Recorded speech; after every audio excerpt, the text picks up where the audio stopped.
Hey everybody, how you doing? It's Glowing Double O Cabbage here, back for another video. I'm going to showcase some more music that I picked up a while back. My friend set me up with a bunch of records that I'm still floored at as I listen to them. They were all $1 each, and so I've been slowly going through them. I'm trying to listen to most as I go. The first couple aren't from that. They're just ones I picked up recently that I just wanted to share. Actually, there's another one down here. Let me share that one too. Okay, so in the background, we're listening to the amazing. I mean, it could be quite sporadic back there, but hopefully it isn't too much for you. And it'll weed out people who don't like really experimental, sort of all over the place kind of stuff like this. I've been listening to this for about 4 minutes now, and it's not my first time listening to it, but it's like turning through a radio station, you know, from channel to channel to channel to channel and stuff. Like it goes from like this, really nice, to this crazy noise and narration. And what it is though is sort of a representation in music form of two filmmakers, Goddard and Spillane, and it's by John Zorn. And if you don't know about John Zorn, I did a video quite a while back where I lucked into like all this amazing John Zorn CDs, probably about 20 of them, and they're all rare apparently, like most of them anyways. And this is a really intricate sort of way in which to express or to show the music. You know what I mean? Look at this. So that's the films of Spillane. And over here is Goddard, as it spells Goddard. So starts there, goes all through, and this is like a who's cast of amazing musicians, really. Like, and there's one I've just recently discovered named Bobby Privet on drums. But you got Anthony Coleman on piano, Karen Emanuel on harp, Bill Frisell on guitars, Christian Marclay on turntables. That guy's, if you have never seen anything that he's done experimentally as far as turntables is concerned, it's absolutely incredible. David Weinstein, John Zorn, and Luli Shuai on voice, and Wu Xiaoying on Chinese narration, and Richard Foreman for the English translation. And there's all, you know, there's just all kinds of people. There's trombone players, sampling. John Laurie does voice. And this is just nuts. This is so cool, and this is the back. So two filmmakers that I would really like to check out more of their films. I just haven't really seen too much, but if you can recommend some Spillane, I do believe, I know Goddard is a filmmaker, but I do believe Spillane is also. I haven't had time to read all of that information in the insert. There's also a bonus track on here called Blues Noel that has Fred Frith playing guitar. So anyways, that's what we're listening to in the background. Very experimental, sort of out there kind of stuff. And now we're going to get on to some records. So one of my favorite artists of all time in all of music, and it has been since I first heard him, is the African musician named Fela Kuti. Fela Kuti has a very storied life, really tumultuous life. His mother was thrown out of a window by African police and nearly killed. He's been raided many times. And through it all, he used music as a weapon, which incidentally is the name of a documentary that you can watch called Music is the Weapon, and that's how I learned all about Fela Kuti. And the guy is so admirable, it's ridiculous, because he just does not stop caring for the plight of his people and just for equality. He's a really interesting, odd guy. He seemed to always only play his saxophone when he was in his underwear, according to all the pictures I saw anyways. And he kind of, I'm not sure if he like, you know, invented or was the first to play Afrobeat music, but that's the sort of style that he plays. But he sort of adds his own unique flair to Afrobeat and almost makes it more of a happening, kind of like the beat writers did with poetry in the 60s and stuff, and like Bop did with jazz. He has his own way of going, you know, his own route with his music, and I was really happy. The guys out at Second Spin, they're so awesome. They know what I like, and I saw that they had this, and I traded two records for this because it is quite rare and is really quite expensive. But it's Fela Kuti's No Agreement on celluloid, which isn't as rare, of course, as many of his original presses. But this is Fela, how do you say it? Fela Anikulapo Kuti with No Agreement, produced by Fela Anikulapo Kuti, and pretty cool. Has a what is that? Oh, that's the original. That's the original artwork from probably the original press, I guess. And information over here, who plays what, and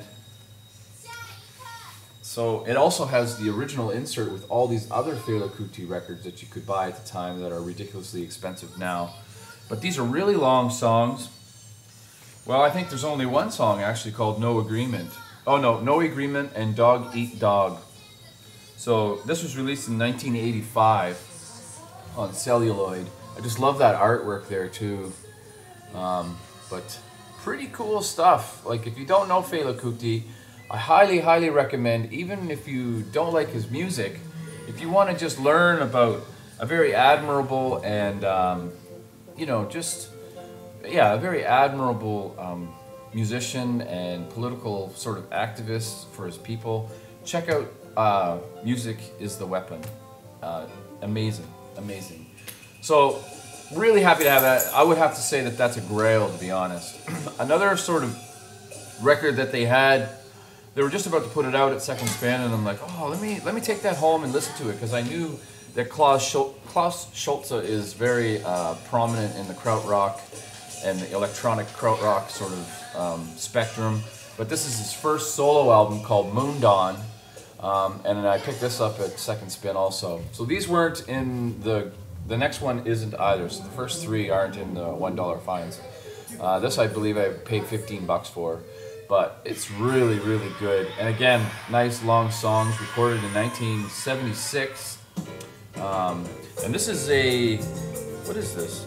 This is, oh, imported. This is Canadian imported from Germany. But because it's got the Canadian, so it's a Canadian press, I guess, manufactured, you know, blah blah blah. Dr. Deadwax would know more about just glancing at this, but it's on the Bomb record label, which is it's the only record I have with that label, which is really cool. And there's Klaus Schulze at work right there with all of his doohickeys. This is another one. All I had to do was look at the lineup on this record, and I just had to have it. Like, it's just going back to the big spiritual jazz, you know, vibing that we all did a while back. This is Colin Walcott, sorry, on sitar and tabla. John Abercrombie on electric and acoustic guitars and electric mandolin. Don Cherry on trumpet, wood flute, and Dusan Boni. And Pele Danielson on bass, and Dom Ramayo on the berimbau, chica, tambourine, and percussion. So this is Colin Walcott's Grazing Dreams on ECM. Really atmospheric. Really sort of sets a tone. I would go as far as to say that this is somewhat spiritual jazz. Not in the traditional spiritual jazz vein, but definitely takes you places. And just a beautiful, wonderful, creative album. Highly recommend this. This was $15 too, but well worth it. Really well worth it. On the ECM label. So really happy to get that. I stole that one from Tony. Tony, you say that. Really happy to get that, and it makes sense because I am really happy to get that, and you're really happy to get your video was nuts. I can't believe the records you find for the price you find them. Like, you're like, you find psych records like like Dwayne finds stereo equipment. It's friggin' nuts. Anyways, so now on to the $1 records, and I got a little over 10 here. So how are we doing for time? Hope we're not doing too bad. 10 minutes. Hang out with me for a while, guys. We'll just hang out, chill. You know, I don't even have a beer going or anything, but if I did, we could clink glasses like this. Ching. Anyway, okay. Thelonious Monk. Always know. A bunch of different live recordings. Just incredible. Like, this guy is, in my book, a genius. Nobody played the piano quite like Thelonious, and he played it with a very percussive like nature, you know. He felt the music rather than reading it off a script or, you know, off of staffs and stuff like that. But the guy was a full-on genius. And a really interesting thing that is written within this, within the liner notes. I'm just gonna say, like, before one of these performances, actually, I think they say what the performances are right there. So, you know, where they were, when, blah blah blah. So, before one of those performances, this sort of thing happened. So I'll just read it. After about 10 minutes, we saw Thelonious across the room, wasting no time heading for the stage. As he was passing us to hang up his coat, Pat gave him the familiar greeting. Hey, what's happening? Everything is happening, all the time. I love that. Monk said, continuing his forward motion toward the closet behind the drums. Then, turning around with raised index finger, he said, every Google plexeth of a second. And it's true. Everything's constantly changing. So, Thelonious Monk, what a character. Love that artwork, too, on the front. This is released on Columbia Records in 1979. It's a double LP set. I'll show you the inside again. Really, really, really wonderful record for $2, or for $1, I mean. So, you know, what can you do? Skip this one for now. This is another wicked album. I know Sydney, she doesn't really make any videos anymore, but she really loves the jazz guitarist Lenny Breau. This is 5 o'clock bells on the Adelphi Jazz Line. This was released out of Silver Springs in 1979. This is killer, and this is such a nice photo of him on the back. He's got all his idols and photographs on the wall. You can see John Coltrane, and I think who else? Don Cherry looks like. But this guy can play the guitar, man. I'm telling you, this is amazing. And I'll show you the Adelphi label. Really nice, actually. It's the only record I have on this. This is a St. John Regional Library withdrawal. That's what that stamp means. So I tell you every time I show one of these records, but they got rid of all their records a while back. So we got a little bit of silence in the background, but John Zorn will get back at it any second, I'm sure. Also got this for $1. Manhattan, soundtrack of Woody Allen's, music by George Gershwin.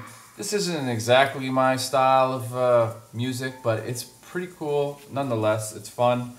I haven't even seen this movie. It's sad, but I haven't.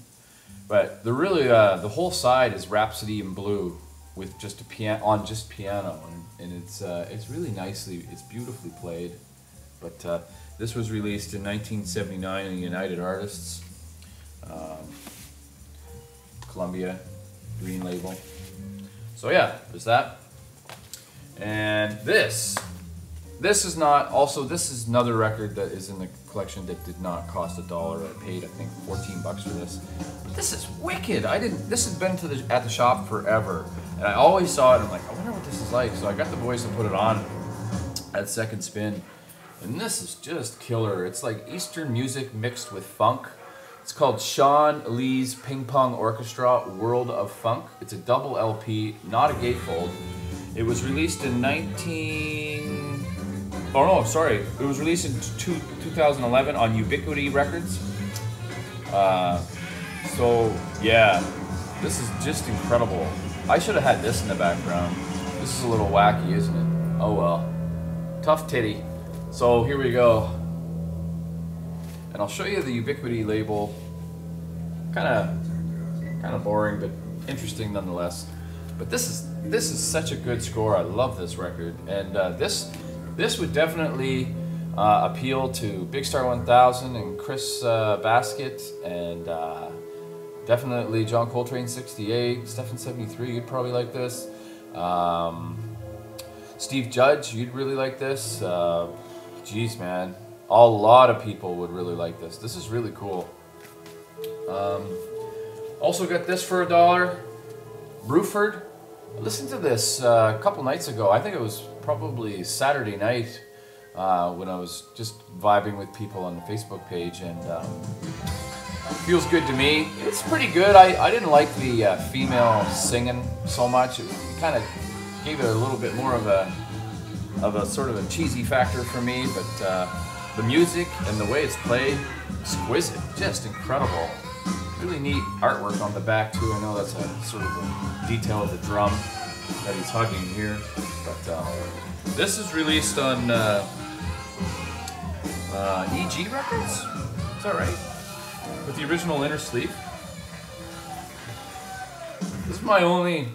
Oh, I might have another Bruford. I have 2 Bruford records. This is released on Polydor. This one has a few scratches on it, but nothing too major.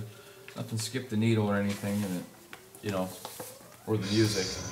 But cool stuff. All right.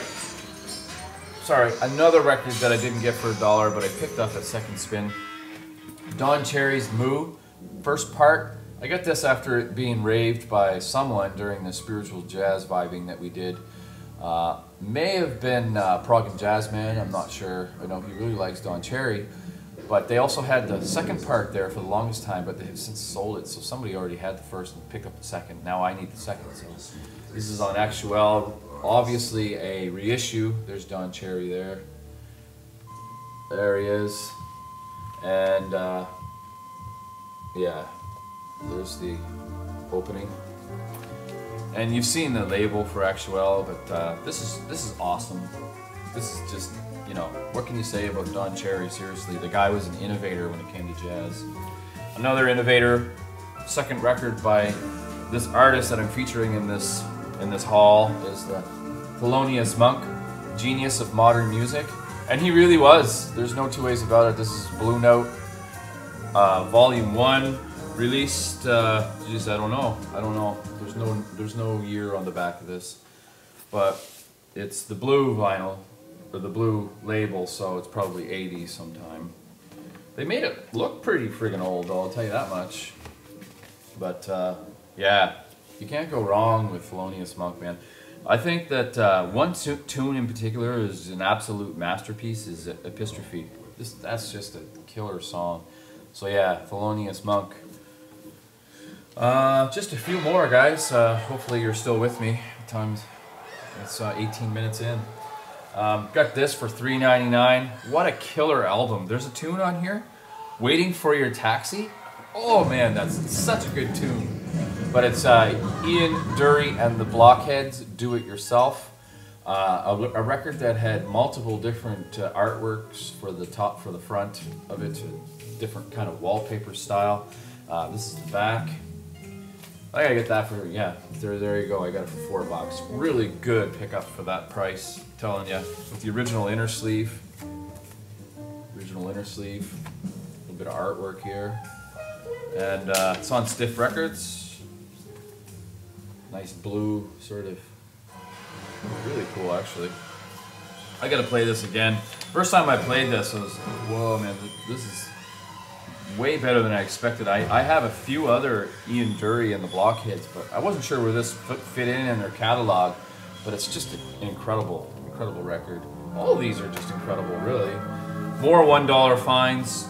Some really creative and experimental electronic music, which I honestly cannot get enough of. I know Carl showed a lot of his experimental electronic stuff on the Facebook page, and it made my draw job. Some of the Stockhausen stuff that he has. But the None Such record company put out an incredible array of electronic experimental music in a series sort of thing, and they're not all that difficult to come by as far as I know. But this is Charles Warren times encomium. Jeez, for synthesized and processed synthesized sound. Just an incredible experimental trip, really. The sounds that this gets is just oh man, it's nuts. Anyways, I won't go on too much about it. I'll show you the None Such label. There it is there. Really classy looking. Really excellent music. The other one I picked up was George Crumb. This is called Macrocosmos Volume 1, 12 fantasy pieces after the Zodiac for amplified piano. David Burge on piano. Really cool artwork there. The spiral piano staff. More artwork on the back. None of these are, none of them come with any liner notes, none of mine anyways. And none of them, oh, almost losing the record there. None of them come in gatefolds either. But I think that's the way they all came. So that's pretty cool to find out, to have in the collection. I love that kind of stuff. You can only really listen to that kind of music though when Amy's not around, because she hates it. She loathes it. What is this noise? What is this shit? Anyway, I'm probably not the only one there. Felco, you know what? Laugh if you will, but this is actually pretty good. This isn't too bad at all. It's like there's not a word of English on this, I don't think. Like it's all, but it's not a German press. I checked. It's a Canadian reissue, based out of Scarborough, Ontario, on A&M. But maybe that's just the way they did it, I guess. You know. It's just, it's actually not that bad. I haven't listened to the whole thing. I listened to the first side. And this is pretty neat too, huh? Not cut out. You can order their catalog or whatever, A&M. Don't see too many of those. And then there's the A&M label there. I just wanted to show, just quickly, something that I'm going to be sending out as early Christmas presents to some of the members of the VC. I have been collecting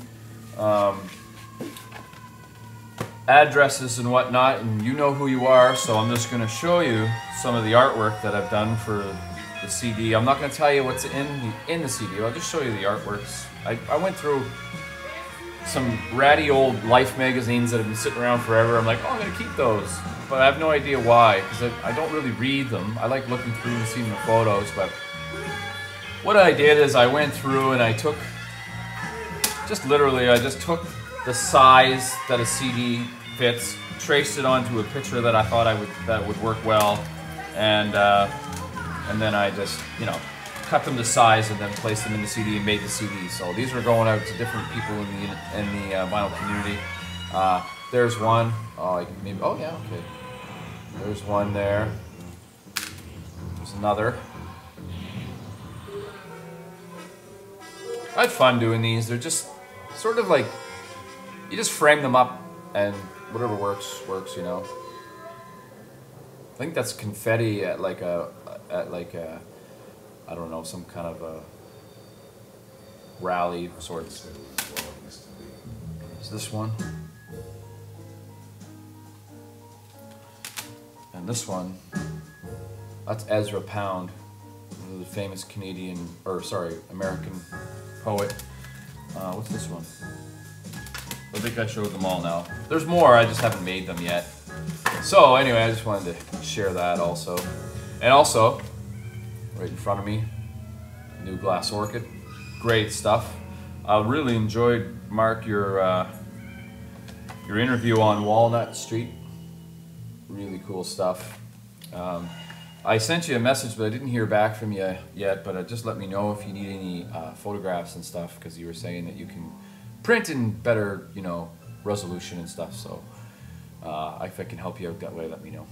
So anyways, vinyl community, thank you for watching. I love you all. This is just a wonderful thing we still have going.